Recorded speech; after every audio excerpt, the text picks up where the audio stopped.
to the unifying leadership of President Ferdinand R. Marcos Jr. is undertaking transformational reform of its justice and law enforcement sectors. It is doing so to ensure the rule of law and the promotion and protection of the human rights of all of its citizens. On the ground, through process-driven solutions to problems we continue to identify and to seek to solve. We are on a new pathway towards an inclusive and empowering ecosystem of social justice.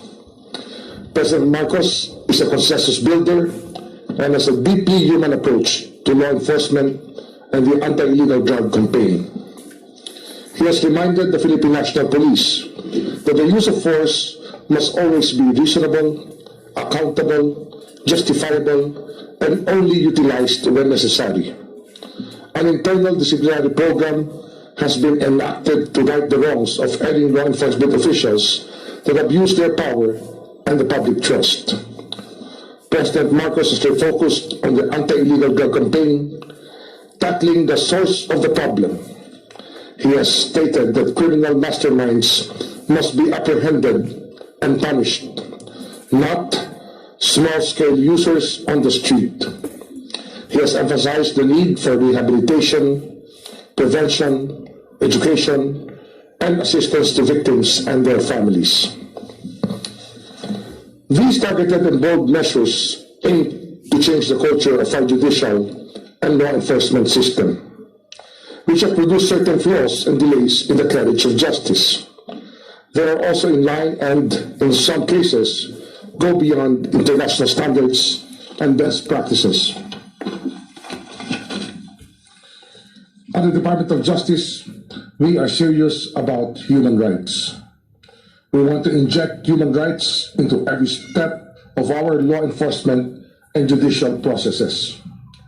This assures that no one is left behind and the wheels of justice truly serve all without distinction.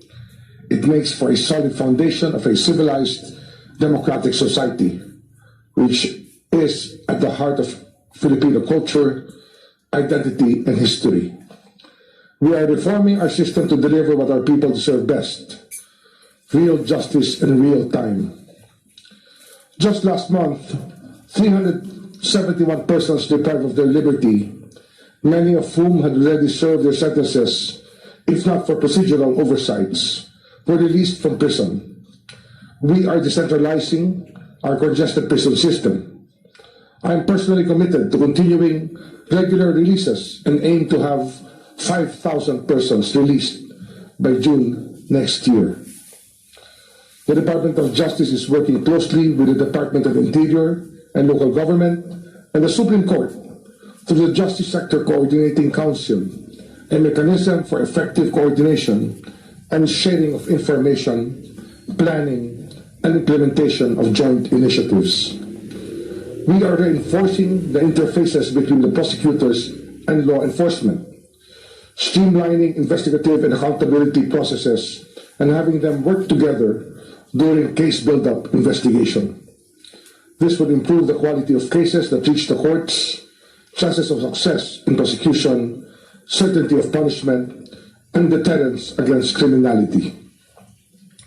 This is exemplified through the review panel created by the Department of Justice to examine incidents that transpired in the context of the government's anti-illegal drug campaign. Recently, at least 7 incidents involving deaths were filed before the courts, for which 25 police officers have been indicted. At least 8 police officers were dismissed from the service and 5 suspended or sanctioned. A total of 302 cases have been referred by the review panel to the National Bureau of Investigation for case build-up. We continue to invite civil society organizations, witnesses, and families of victims to come forward and provide information and file appropriate cases that will help the review panel in the investigations and to secure justice for the family of victims. The department is ready to provide needed support and the security to witnesses with a more comprehensive witness protection program so that fear will not impede justice. This is about protection, not politics. The rights of women and children are paramount in this new law enforcement and judicial framework. In the coming months, we will further improve the current prosecution success rate of 88% for cases involving women and 96% for cases involving children. All these concrete reforms have taken place within the first 100 days of the Marcos administration. In this light, we will continue to engage constructively with member states, the United Nations, and various stakeholders on human rights within the parameters of our own reality and institutions, where true ownership belongs and only through which sustainability, scale, and impact are attained. The Philippine Commission on Human Rights is one such institution, an independent constitutional body that serves as an important national human rights monitor. Hence, we are continuing the UN Joint Program as a partnership that supports sovereign institutions and ongoing programs and policies on human rights. Good progress has been made in terms of capacity building and training, and we thank donors for their support. As we move forward into years 2 and 3, we shall work with the UN Resident Coordinator and the UNJP Steering Committee to make its deliverables more responsive to local conditions and needs, transparent, accountable, and process-driven.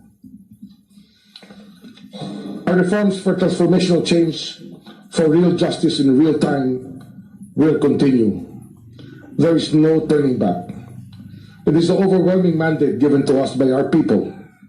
It is a responsibility which the administration of President Marcos takes on with utmost seriousness, professionalism, and vigor. We dream of a country in which all our citizens are safe, prosperous, and enjoy human rights.